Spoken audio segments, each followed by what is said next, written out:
Brighton's finest. Juice. I want to start by talking about the single Rabble Rouser, which I feel like definitely has some nods to your older material. Was that intentional? I guess not sort of consciously.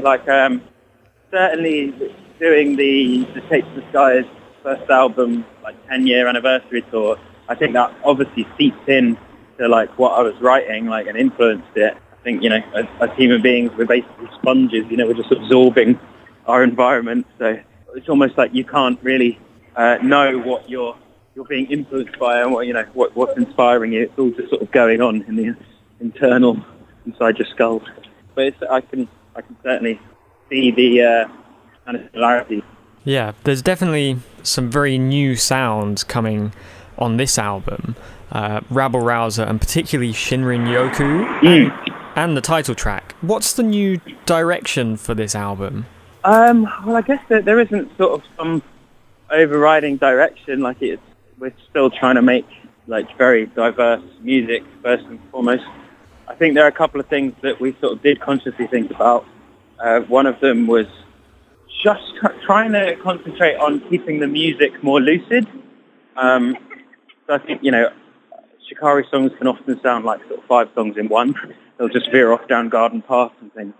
And it was just trying to make the songwriting a bit more simplistic and just concentrating on each song having its own atmosphere and sticking to it. And other than that, just concentrating on melody as well a lot more. I think in the last few years, I've become a lot more confident as a singer. And I just wanted to sort of increase my range, increase the sort of, the concentrate, the vocal really taking the lead, truly. The songs are kind of all about the vocal line. You've definitely developed a lot as artists over the past few years. Are there any kind of standout moments where you've thought, wow, we're really making progress? God, yeah, of course. Loads of points. A lot of the time, you sort of don't realise it until a few months after a tour, perhaps, or something. You sort of, because you're so involved in it, it just kind of, it's a bit of a blur at the time.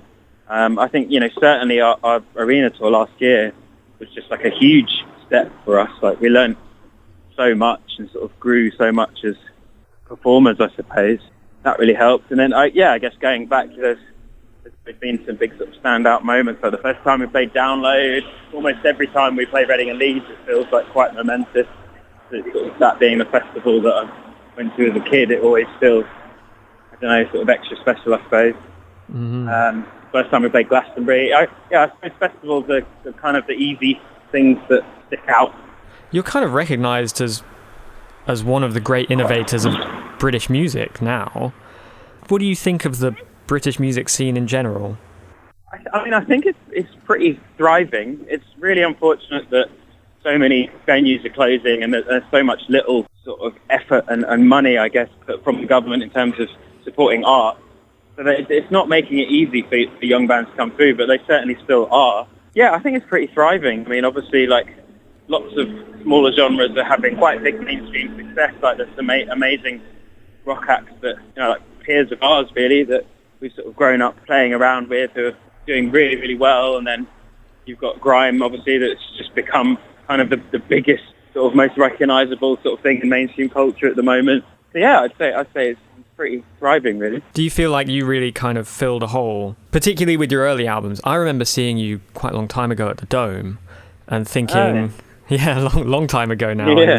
I was dyeing my hair and wearing questionable clothes. But I just remember thinking, I've never seen anything like this before. Do you think that you stepped into a style that was ripe for the taking? Possibly. Yeah, it's hard to know what would have happened if we didn't exist. Where if there would have been other bands that would have come up sounding similar.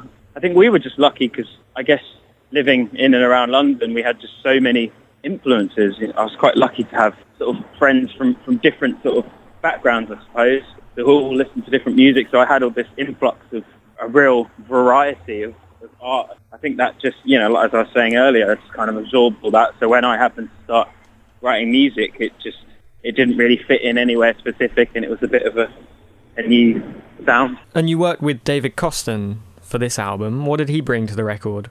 It was very sort of easy process, really. We went and met a few producers and got on with them all. But I think David just seemed to get where we were coming from. Like, he has a kind of an ear to the ground in terms of the music and the themes that we sort of come up through.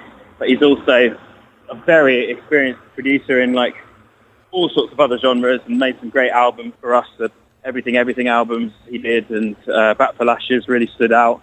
And he had such a sort of, not a childish is the wrong word, but a sort of this innocent sort of willingness to just experiment like so much.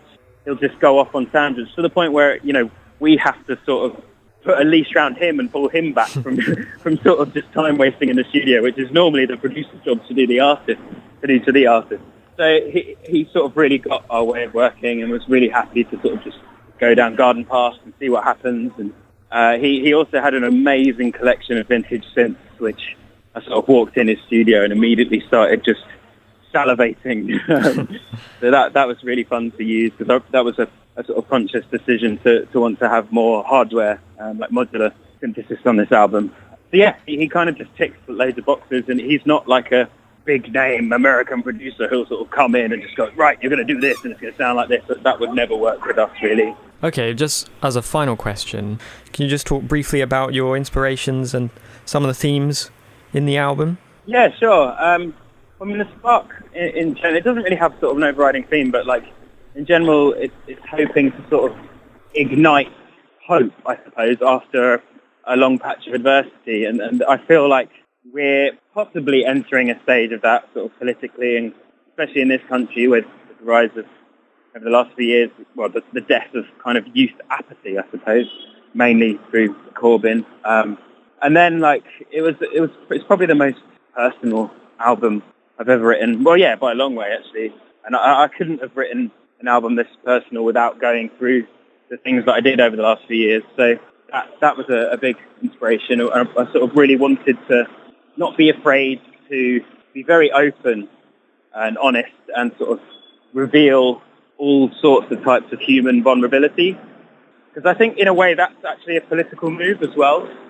I think the reason we have people like Trump, for one example, in the world, he's the way he is because since he was a child, he's been told that he cannot show any form of like vulnerability or can't show emotion, and went to military school and constantly told to man up and all that kind of stuff. When they're told that the emotion is going to come out somehow, it's going to seep out of your overflowing body, and it usually comes out in anger and other sort of negative emotions. So with this album, I wanted to sort of, as I say, just not be afraid to sort of speak about being vulnerable and feeling vulnerable, and speak about fear and speak about loss and sadness and anxiety and all these kind of things. But hopefully wrap it up in a sort of forward-looking, aggressive, kind of positive music. Brighton's finest. Juice.